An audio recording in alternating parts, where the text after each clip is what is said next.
আমার শ্যানো ঠাকুমার বাড়িতে বাৎসরিক পুজো হিসেবে বিশ্বকর্মা মনসা তার সাথে সাথে লক্ষ্মী নারায়ণ আর সরস্বতী পুজো হয়।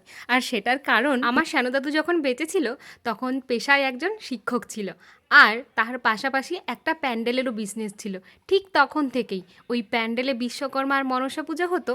আর এদিকে ওই সময় নাকি আমাদের বাড়িতে বাবা কাকু পিসিরা আর তাদের ছেলেমেয়েরা মিলে অনেক বাচ্চা কাচ্চাই আমাদের বাড়িতে থেকে পড়াশুনো করতো। সেই হিসেবে ওই সরস্বতী পুজো শুরু হয়। তার সাথে সাথে এত কিছু পুজো হচ্ছে, আর বাড়ির লক্ষ্মী আর নারায়ণকে কি বাদ দেওয়া যায়?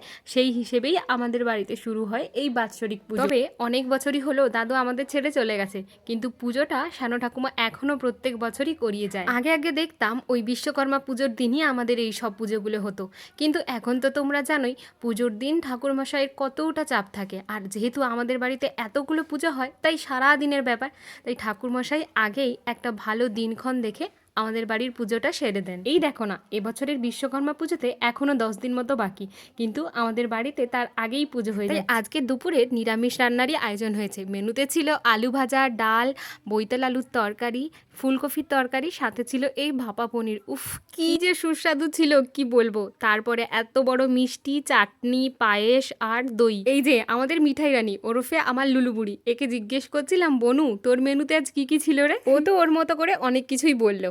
আর বাকি পুজোতে কি কি হলো সেটা তোমাদের সাথে শেয়ার করবো নেক্সট পার্টে। তাহলে আজকের মতো টাটা।